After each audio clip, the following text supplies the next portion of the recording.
मशहूर और दौलतमंद मिस्री नावलिस्ट हार्लन थ्रोम्बी की फैमिली उसकी 85वीं सालगिरह मनाती है। अगली सुबह उसके बंगले में उसकी हाउसकीपर फ्रैन को हार्लन मरा हुआ मिलता है और उसने चाकू से अपना गला काट लिया था।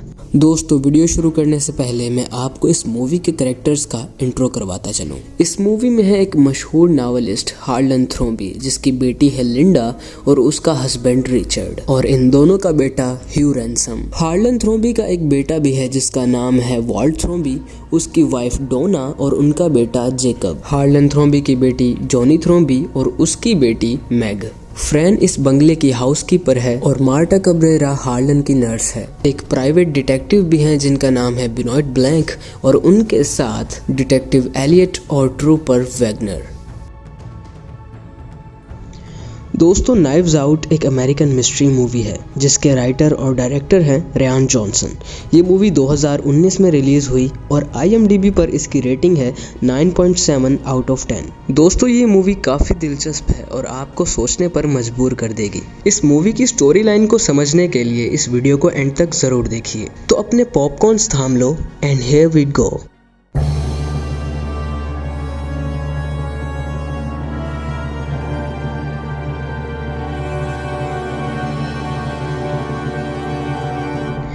मशहूर और दौलतमंद मिस्री नावलिस्ट हार्लन थ्रोम्बी की फैमिली उसकी 85वीं सालगिरह मनाती है। अगली सुबह उसके बंगले में उसकी हाउसकीपर फ्रैन को हार्लन मरा हुआ मिलता है और उसने चाकू से अपना गला काट लिया था। पुलिस डिपार्टमेंट मानता है कि ये एक सुसाइड केस है, लेकिन फिर भी एक खुफिया पार्टी प्राइवेट डिटेक्टिव बेनॉइट ब्लैंक को इस सारे मामले की इन्वेस्टिगेशन के लिए रकम देती है और इस पार्टी की आइडेंटिटी हमसे छुपाई जाती है। और अगले ही सीन में हम देखते हैं कि डिटेक्टिव ब्लैंक उस बंगले में होता है और वहां रहने वाली फैमिली से बारी बारी पूछताछ कर रहा होता है। इसी पूछताछ के दौरान उसे मालूम पड़ता है कि हार्लन का अपनी फैमिली के साथ रिलेशनशिप कुछ ठीक नहीं था। जिस दिन हार्लन की मौत हुई उसी दिन हार्लन ने अपने सन इन लॉ को धमकी दी कि वो अपनी बेटी को बता देगा कि वो उसको चीट कर रहा है, और वो वाकई उसको चीट कर रहा था। हार्लन की अपनी बेटी लिंडा के साथ भी बहस हुई थी क्योंकि वो हार्लन से पैसे चुरा रही थी, और इसी वजह से हार्लन ने लिंडा की बेटी यानी अपनी नवासी के अखराजात बंद कर दिए थे, और हार्लन ने अपने बेटे वॉल्ट को भी बुक पब्लिशिंग से फारिग कर दिया था। यही नहीं, हार्लन का अपने पोते रैनसम से भी ताल्लुक कुछ अच्छा नहीं था। प्राइवेट डिटेक्टिव ब्लैंक अब हार्लन की नर्स मार्टा से पूछताछ करता है।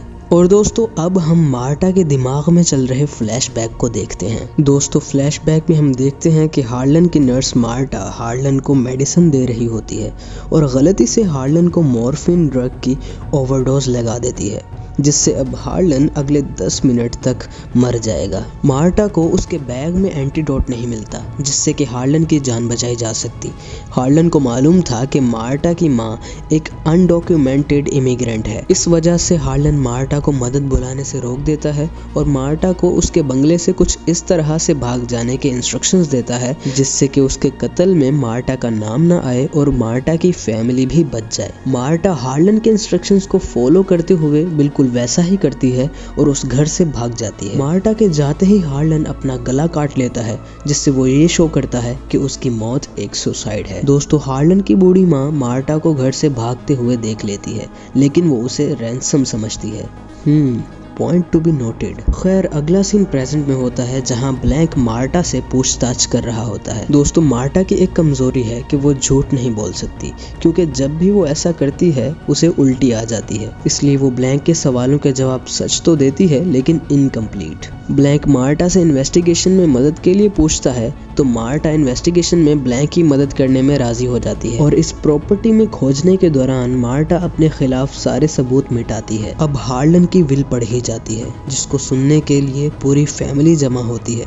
सब के सब सोच रहे होते हैं कि उन्हें प्रॉपर्टी में कितना हिस्सा मिलेगा, मगर इसी दौरान वो ये सुनकर हैरान रह जाते हैं कि हार्लन ने अपनी पूरी की पूरी जायदाद मार्टा के नाम कर दी है। पूरी फैमिली मार्टा पर आग बगोला हो जाती है। रैंसम वहां से निकलने में मार्टा की मदद करता है और वो एक कैफे में जाकर बैठते हैं, जहां रैंसम मार्टा को सब कुछ कन्फेस करने पर मजबूर करता है और मार्टा उसे सब बता देती है। अब रैंसम उसे ऑफर करता है कि वो उसे इस सिचुएशन से निकलने में मदद कर सकता है अगर मार्टा उसे प्रॉपर्टी में कुछ हिस्सा दे तो।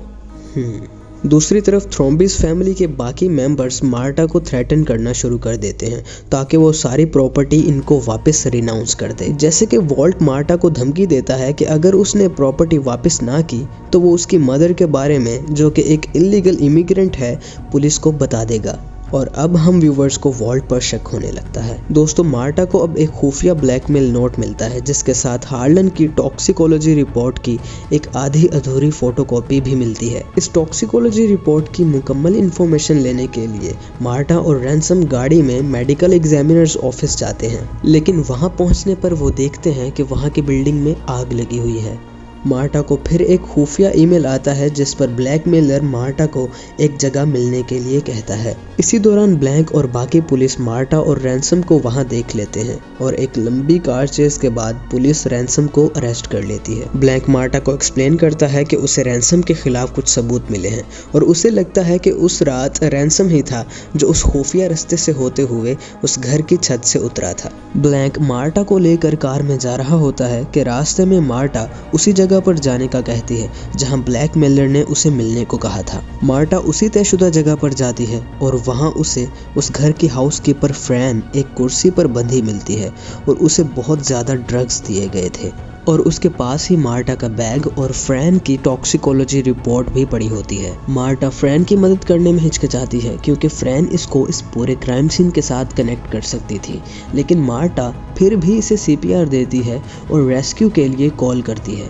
क्योंकि मार्टा अपने काम के साथ काफ़ी सिंसियर थी। मार्टा ब्लैंक से कन्फेस करती है और उसे सब कुछ सच सच बता देती है, अगरचे रैंसम ने उसे पहले ही बता दिया था। और मार्टा कहती है कि वो थ्रोम्बिस फैमिली से भी कन्फेस करना चाहती है कि हार्लन की मौत उसकी वजह से हुई। ब्लैंक मार्टा को लेकर थ्रोम्बिस फैमिली के घर पहुंचता है जहां मार्टा ब्लैंक को हार्लन की पूरी टॉक्सिकोलॉजी रिपोर्ट दिखाती है, लेकिन मार्टा उसे पढ़ती नहीं है और फैमिली के सामने अपना गुनाह कबूल करने चली जाती है। ब्लैंक इस टॉक्सिकोलॉजी रिपोर्ट को पढ़ता है और हैरान होता है। मार्टा अभी फैमिली के सामने कन्फेस करने ही वाली होती है कि ब्लैंक उसे रोक लेता है और यहाँ आता है कहानी में ट्विस्ट। ब्लैंक रिवील करता है कि जिस दिन रैंसम अपने दादा हार्लन के कमरे से गुस्से में निकला, दरअसल उस वक्त हार्लन ने रैंसम को ये बताया था कि वो सब कुछ मार्टा के नाम छोड़ जाएगा। तो रैंसम ने छुपके से हार्लन की मेडिसिन्स के नामों की अदला बदली कर दी और मार्टा के बैग से एंटीडोट भी चुरा लिया ताकि मार्टा हार्लन की गलत मेडिकेशन करे और ऐसा लगे जैसे उसी ने हार्लन को मारा है। मार्टा एक क्रिमिनल साबित होती और स्लेयर रूल के मुताबिक रैंसम वो सारी प्रॉपर्टी अपने नाम करवा पाता। हालांकि मार्टा ने हार्लन को बिल्कुल सही मेडिसिन दी थी क्योंकि उसको ड्रग्स की सही अपीयरेंस और टेक्सचर का अंदाजा था और बस उसने ड्रग्स के लेबल देखकर ये कंक्लूड कर दिया कि उसने हार्लन को गलत मेडिसिन दी है। हालांकि ऐसा कुछ नहीं था और वो बेकसूर थी। जब हार्लन ने अपना गला काट लिया और उसकी डेथ एक सुसाइड रिपोर्ट हुई तो रैंसम ने खुफिया तरीके से डिटेक्टिव ब्लैंक को हायर किया ताकि वो मार्टा को एक्सपोज करवा सके। दोस्तों, फ्रैन ने रैंसम को क्राइम सीन में कुछ हेरा फेरी करते देख लिया था, इसलिए रैंसम ने फ्रैन को एक ब्लैकमेल नोट भेजा। जब रैंसम को पता चला कि मार्टा ने हार्लन को सही मेडिसिन दी और हार्लन की टॉक्सिकोलॉजी रिपोर्ट से मार्टा बेगुनाह साबित हो जाएगी, तो उसने ब्लैकमेल नोट मार्टा को फॉरवर्ड कर दिया और मेडिकल एग्जामिनर ऑफिस को आग लगा दी ताकि मार्टा के सारे बेगुनाही के सबूत मिटाए जा सके। इसके बाद उसने फ्रैन को मारने के लिए उसको मॉर्फिन की ओवरडोज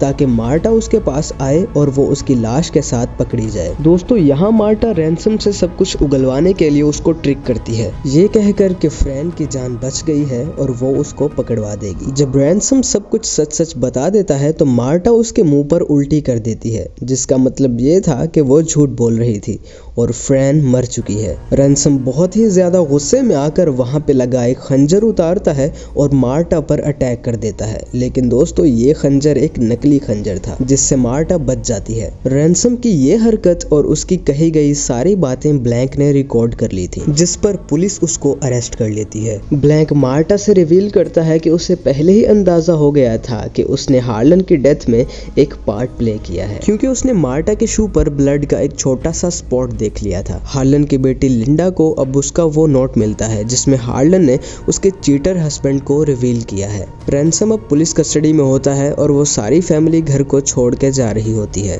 और मार्टा उस बंगले की बालकनी में खड़ी होकर उन्हें जाता देख रही होती है, जो कि अब उसकी प्रॉपर्टी थी। और मूवी यहीं पर खत्म हो जाती है। दोस्तों, ये थी आज की मूवी नाइव्स आउट की एक्सप्लेनेशन। कमेंट करके बताओ कि आपको इन सब कैरेक्टर्स में से किस पे शक था, और अगर आपका कोई भी क्वेश्चन है तो वो भी आप कमेंट्स में पूछ सकते हैं। दोस्तों, काइंडली अगर आप में से किसी ने अभी तक मेरे चैनल को सब्सक्राइब नहीं किया और वो ये वीडियो देख रहा है तो इस चैनल को सब्सक्राइब करके मेरे काम को अप्रिशिएट जरूर कीजिएगा, और इस तरह आने वाली वीडियोस का नोटिफिकेशन भी आपको मिल जाएगा। और वीडियो पसंद आने की सूरत में इसे लाइक जरूर कीजिएगा। स्टे एट होम और अपने घर वालों का और अपना ख्याल रखिएगा।